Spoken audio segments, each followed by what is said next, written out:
I'm thrilled to be here. For me, it's early morning. I'm in Northern California. My name is Sasha Wallinger, and it's been a full evening / early morning of amazing content. And I'm just so exhilarated. I was excited about learning about the stylist side of things. And certainly Emerald really enjoyed that sustainability presentation. I'm here today to share with you a little bit about the design and commerce ecosystem with regards to how that plays out in the future of fashion. I'll just share a little bit about me and myself, who I am, how I'm coming to this space, and then let's dive in. So first and foremost, my name is Sasha Wallinger. I'm the founder of Blockchain Style Lab, and I've had a pretty rich career in the fashion space.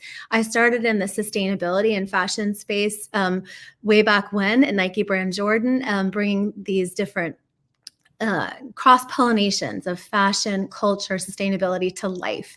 And I've just always been a pop culture enthusiast. You'll see my image here is of Barbie. More on that later. Absolutely. I know there's been a lot of Barbie talk today. Well earned.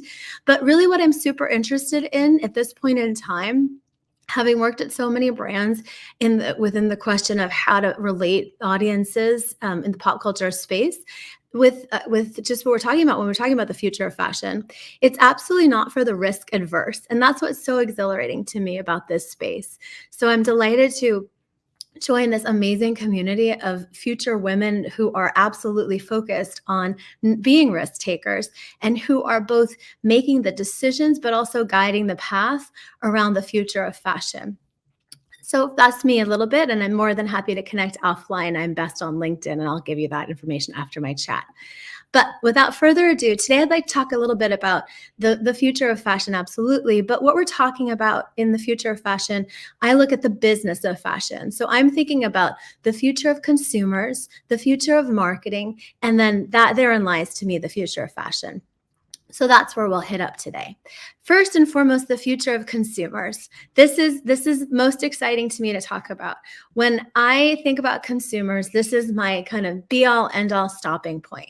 Consumers are bored, but they're not stupid. Let me tell you a little bit what I mean by this. Consumers are absolutely inundated at this point in time, from Web 1 to Web 2 to now moving that bridge over to Web 2.5 into 3 into potentially 4. Consumers have just been fed so much information. They used to be able to go to a shopping mall and choose for themselves how they wanted to be advertised to. Now we have our mobile devices, we have screens every which where, and we're getting a lot of information. I hold myself, I'm a consumer too, we're all consumers. So I think you can understand the sentiment of consumerism being something that has been just muddied in the waters. And it's both full of amazing, innovative marketing, advertising campaigns and incredible designs to purchase within the fashion, beauty, luxury, accessories, apparel space, but it's also really, really confusing. And that's why I say there's a boredom, because in some ways, when you get so much information fed to you, you just don't feel like cutting through the noise. And that's where I see the amazing opportunity of Web3, which is a space that I really enjoy working in, because it's cutting through that noise. There's this opportunity for consumers to be able to have creativity in a whole new and different way in the Web3 space. This looks a little bit like having virtual twins or digital avatars and different devices that can actually convey the consumer experience as they're self-selecting to do. So it's providing a little bit of that agency back, not only to the data, but also to the consumer journey. And that's what really gets me going from the space of the future of fashion. I think we're going to see a lot more of that digital physical integration, and also the collection of designers being able to really work alongside the consumers to co-create in this collaborative way that is so exhilarating for the future of fashion. Okay, so these are some examples of some really exciting moments that happened within this, imagining that the consumer is not stupid and is absolutely bored. You see a little in the center about consumer loyalty. Loyalty is such an exciting topic in the spans of Web3. I know some of my previous presenters have mentioned this, but I do think it's worth coming back to in the sense of how we are self-selecting and choosing with our virtual identity to vote towards a brand adoption or towards the exciting endowment of our purchase power. And I think in this Web3/emerging fashion ecosystem, we're getting to have a little bit more say. On the left side, you'll see the absolute iteration, which was actually now 2 years in a row at Coachella, which was virtual and physical integration. And on the right is the Tommy Hilfiger area ecosystem, interoperable space. I believe this is for the Metaverse Fashion Week, but also Tommy's just done such a great job integrating the physical and virtual within New York Fashion Week shows too. So I'm sharing these examples because there's a whole spectrum of connecting with the consumer that becomes really exciting within this space. So moving on into the future of marketing, as a former chief marketing officer and somebody who just thinks in that dance between the consumer and brand relationship, I love to think about how this future of marketing is evolved. This is a little bit of a self-bio, but this is some of the areas in which I've practiced marketing throughout my 20 years. And I'm using them as an example to see the really brief time actually of an evolution and how quickly that's jumped. So when you see where I came from, which was first doing broadcast journalism, live feeding, actually talking to people IRL, and having a sense of what they were buying, what they were creating, different designer shows and such, like being on the runway and side of the runway to interview following different fashion shows, getting that deep dive, that was new and fresh. Having that real-time response to what a collection was showcasing, that was very fresh. You'll see me with like a physical microphone, and this was from a video snapshot. And then right below, Sophia Bush in the Sorel boots. I was lucky enough to be able to work for the Sorel footwear brand, where I was doing a ton of influencer marketing before it became called influencer marketing. And we were talking with what we called real women to integrate the product to and with them so they could have a sentiment around what they were experiencing in that product. I'm showing that juxtaposed with a slide from Paris Hilton, where she introduced the first, I believe, NFT on, I think it's Jimmy Kimmel, sorry. Jimmy Fallon, sorry. The two Jimmys I get mixed up. But anyway, she introduced that first NFT for the first time. I think that was 2020. And that was a campaign that I helped to drive when I was chief marketing officer at Super Plastic. And below, you'll see this ecosystem of the Gucci Vaults place, this Discord space. So what I'm showing here is all of the different degrees of kind of social media marketing, omni-channel marketing that has been superimposed onto this fashion ecosystem and pop culture ecosystem, which I think are somewhat linked and tied. So the culture of marketing has shifted so drastically from being on the sidelines initially, mic'd up and feeling close by as a journalist, to having the celebrity tell the story. And then the celebrity telling the story of an NFT, of a digital object that was then dispersed and could be available to build a loyalty program, to build a different degree of community, and then coming into that space with which Discord is. And I know some of us are fans and some aren't, but you have to give credit to the Discord engine for allowing a different way of marketing to take hold. Now, how does this impact fashion? Fashion is absolutely the dance of a gaze. And so when you're looking for influence and you're looking for marketing power, you're absolutely looking in the fashion space to see how can somebody show and share the opportunity around fashion and how are we distributing that? And Web3 and the emerging technologies that we have at hand have given us this power to have a holographic image on our desktops of somebody marketing a product to us, to feel a likeliness to a brand and an affinity to that brand in a Discord channel where you can do an AMA and ask me anything with the celebrity or the designer or the co-creator, or as a brand, get insights from your consumers too. So we're so much more connected and so much closer. However, again, as I mentioned in the sentiment around consumers, there is this ability to self-select. And I think that's only increasing in the future of fashion, given the different technologies.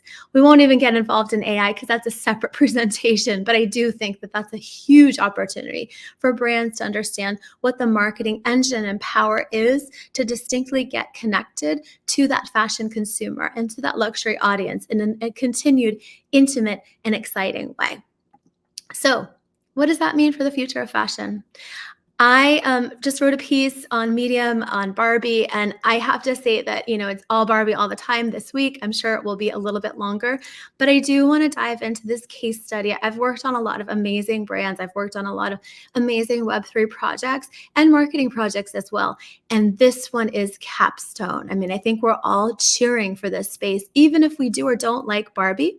I think it's really important to show and share how she's made an impact and united this future of fashion space for us all. So on the left, you'll see my avatar. It's by a great group. I'll post it up on LinkedIn later on today, but it's Barbie AI me. So I'm not saying it correctly because it's a really clever way of integrating that, but it's the opportunity to create an AI likelihood of yourself in a Barbie form. I love this because what it's doing is it's creating a playfulness that surrounds the whole groundswell of the movie. And I honestly don't think you can think about Barbie without thinking about fashion. Again, whether you do or don't like the concept of the doll, there's a lot there. And there's a lot being talked about with the film too. So you'll see in the center, Barbie's dream house. Set tour. Now, this is a set tour that Architectural Digest actually did with Barbie, and she was able to walk you through the scenes in the set of the dream house. A lot of people have been talking about Barbie's dream house and the digital twinning opportunities that exist there. Again, I think I should mention too that when I'm talking about the future of fashion, we're also talking about the future of entertainment too. Those two are so co-joined. Fashiontainment has been on the rise for the last 5 to 10 years, and within the future of emerging technologies, it's only getting more exciting and more in depth and more intimate too. And there are absolutely exciting ways to be able to engage in this space. So totally exhilarated by that. And then on the right, there's a slide of or a picture of the Roblox / Forever 21 Barbie moment, where you could purchase digital assets that were clothing basically from the Forever 21 Barbie collection that you could have your Roblox avatar wear, as well as your different you could get in real life. So those are just super high level. I'm sure there's a Barbie NFT collection coming up. I'm not apprised of it yet, but please hit me up. I would love to see it. Anyhow, but I'm just thinking about this future of fashion. What we're talking about with the AI example or the avatar example is being able to become that fashion icon that you once could simply play with, but you can embody her or him. And you can also tour their ecosystem and then actually within Roblox too, build their ecosystem. So co-create. So the level of creativity that the consumers are demanding and the opportunity to build that community that marketing should set up for you really comes together in this exciting collaborative space of emerging technology. And that's what gets me super excited about the future of fashion. Now, there's so much else, and there's so many different amazing fintech technologies. There's just too much to cover in one presentation, but those are just the beginnings of where I see the future of fashion to be exhilarating. And it is an overlap in the sense of you can purchase these different items. So even though I'm excited about these concepts just as they stand from technologies, there's also a huge opportunity for product integration and for business demand to actually scale to the level that there's the opportunity for the virtual assets that are being purchased across the gaming platforms to become maybe not as lucrative, but absolutely a new product category that evolves beyond the designs that the collections are producing. So basically, you can have a physical asset and a digital asset that are providing a return on an investment for a brand, for a designer. And certainly, I can't end this presentation without putting a nod to the designers. I am so exhilarated by the amazing designers that are coming on board today. There's such an opportunity for virtual fashion in a way that I never would have imagined 20 years ago when I was out of school. I think what's so exciting is I'm seeing designs from different designers that are unique, special, and outside of a vacuum. And that's what's so exhilarating too in this conversation around the future of fashion. So thank you so much for this wonderful opportunity. I love, and I can't wait to listen to the next presentations. I love the topic. I was built for this. And so I'm just excited to have been able to share and show. Thank you so much. And I'll pause for questions if there are any.